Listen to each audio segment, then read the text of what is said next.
Shalom, all praises to Yahweh, Ba'ashem Yahushua, Ba'ashem Harakal Kadesh, double honors to the apostles and elders, great most honorable one. Shalom to all the brothers doing the work of in truth, pushing his word to the four corners, man. Got this article on CNN Business talking about what Americans has never been in so much debt. And yes, it's funny as hell, because I was going to US debt clock, ain't been there in a minute. And it's on what, 28 trillion. And I think there's a bill going through. I don't think it's gone through presently. Let me see if it's mentioned here. Nah, or maybe later. High spending, yeah. Oh wait, no, it's talking about thingy. No, I don't think they mention it. But what the there was infrastructure, and this new one is for. I can't even remember what the fucking new bill is for. Maybe it's on here. General inflation, blah blah blah. Nah, they ain't covered it. But there's been what's it called? There's the new bill going through, which they finally agreed to, which is I believe funding. I can't remember what for, but what's it called? The Federal Reserve is basically rolling back their protections. Like, they were hinting that they might up the interest rate. I don't think they've upped the interest rate yet. Because once they start doing that, people are going to start feeling the burn. And it's funny. So you read this as what? American households are carrying record amounts of debt as home and auto prices surge. See infections continue to fall and people get out their credit cards again. Says that between July and September, U.S. household debt climbed up to a record 15.24 trillion. The Federal Reserve of New York said Tuesday.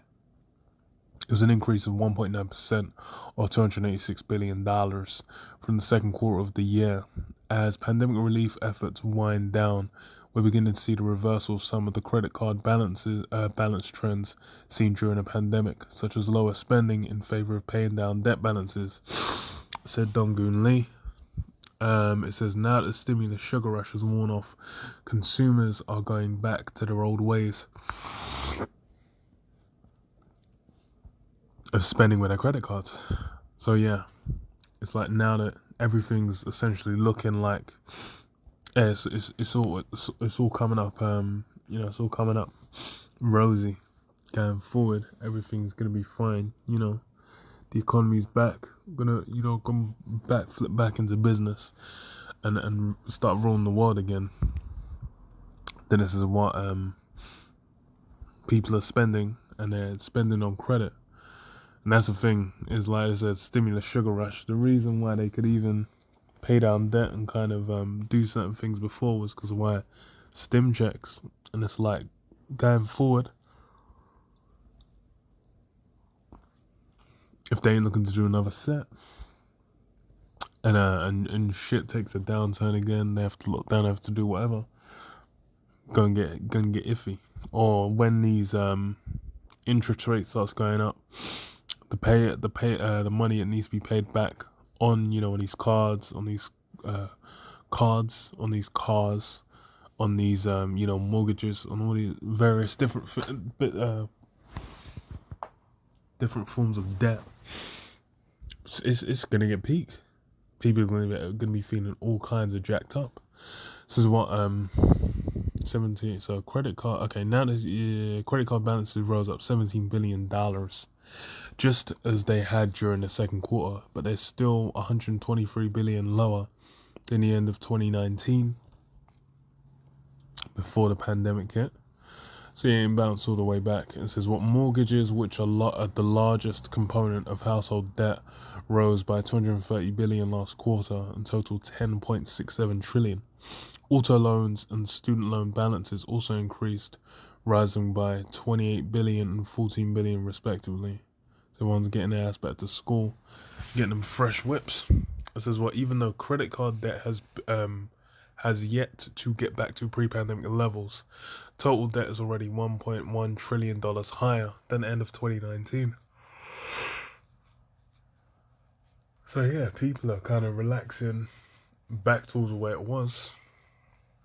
And that's the thing, is even in the lead up to the pandemic, debt was hella cheap for time. Like the um the stock market had been on a rally since like 2015, or maybe it was 2017, the last big downturn.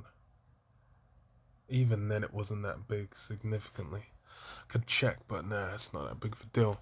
But it's like it'd been a good couple of years, probably three, since the last big kind of dip, and people feeling good. That was all kinds of cheap, and that's the thing, is like now is there's a variety of crises kind of just waiting in the wings. War is one of them. The conflict, uh, even sanctions on different countries, and can affect certain products. And then you got the situation in the UK with Brexit, throwing all this shit over here out the bin. And then boy, we'll have to wait and see, because it's like famines as well, food production, food delivery, all these kinds of systems have had hella downturn as far as the amount they're able to produce, the amount of people working in there, and then even transport as well, getting these things around. And especially because fuel price going up, that means the cost of them services go up. That's the cost of all these things go up. People start feeling the burn, and then let the the interest rates go up. All these everyone's going to be charging more for everything.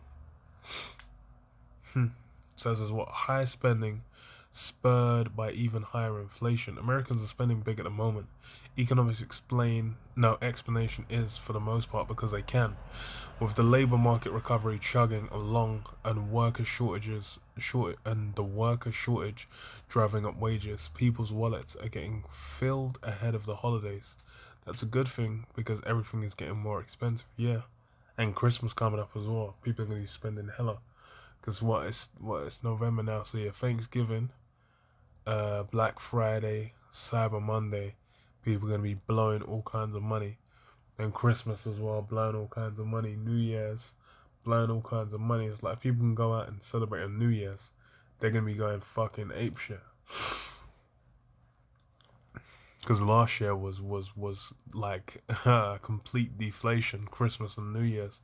So people are going to be doing the most, if depending on whatever the state is when we get towards Christmas and New Year's, we'll see. But that's what people have in their minds. That's how they're looking at things. Getting filled ahead, so that's a good thing. Because it says inflation is sitting at multi-year highs thanks to supply chain disruptions that increase the cost of shipping and raw materials. At the same time, consumer demand is also going through the roof. Yeah, that's the thing. Some products might get alleviation of of those supply chain issues, but a lot of things, like the cost of shipping, I don't think that's gonna go up. There's been all kinds of shipping issues where you had either I think it's a lot of stuff is being stopped in checks at certain ports, I think, with China and the US, and that's slowing it down. And then that just stops the whole global chain, because they go from one country to another to another to another before they head back. It ain't just like, okay, it stops at one place, then the next the one that's going to the next location just go there. No, it's like multiple will be stopped, and one or two ships getting stopped, it stops a bunch of others. That's the thing, is these things are just happening in the background. No one's really, like, they're reporting them once or twice. No one gives a shit after a while. No one even remembers. Going through the roof. So the latest inflation data from early Tuesday shows prices producers received for their products rose 0.6% in October, adjusted for seasonal swings, or 8.6% over the preceding 12-month period. Much of the increase was due to higher energy costs. Interesting. It says the businesses can only absorb so much of the increase in prices before passing the higher cost down to end customers, stripping out energy and food prices as well as trade services. The producer price index rose a seasonally adjusted 0.4% last month, or 6.2% over the whole year. So yeah, prices are going. That's the thing, is where the prices are going up, and people are leaning on debt. Yeah, because that debt goes up, then it's gonna get peak, gonna get wild. Um,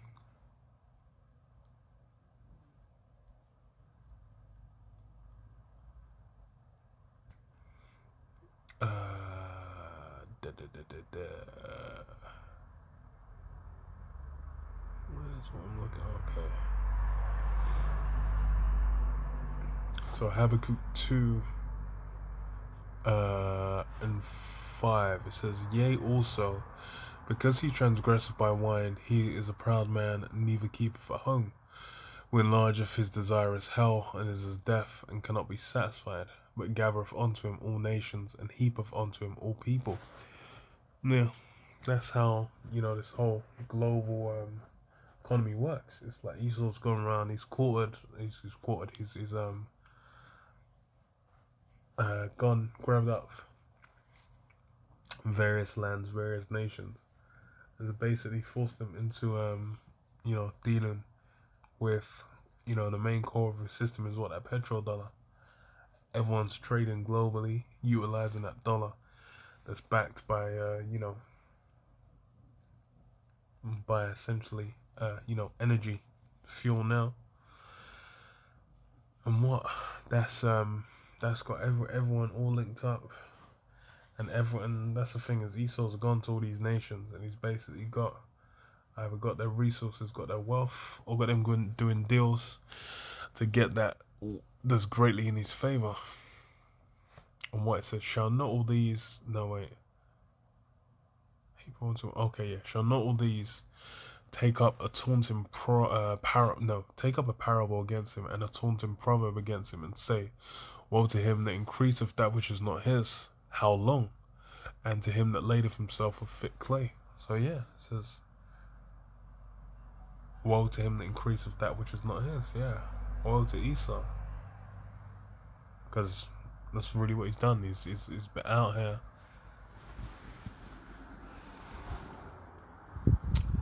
He's snatched up like hella inheritances. Land is a big part of that, man. America is one of the key examples. And you go to Numbers 33, 35, I believe. I think it's 35, 33 actually. It says, what blood that defileth the land, and it can't be cleansed except by blood that defiles the land, it can't be cleansed except by the shedding thereof. In reverse, man, of those who shed it in the first place. And that's what has been visited upon America, various other places, and this is what, that fit clay. And then we'll go to what? Be them heavy debts.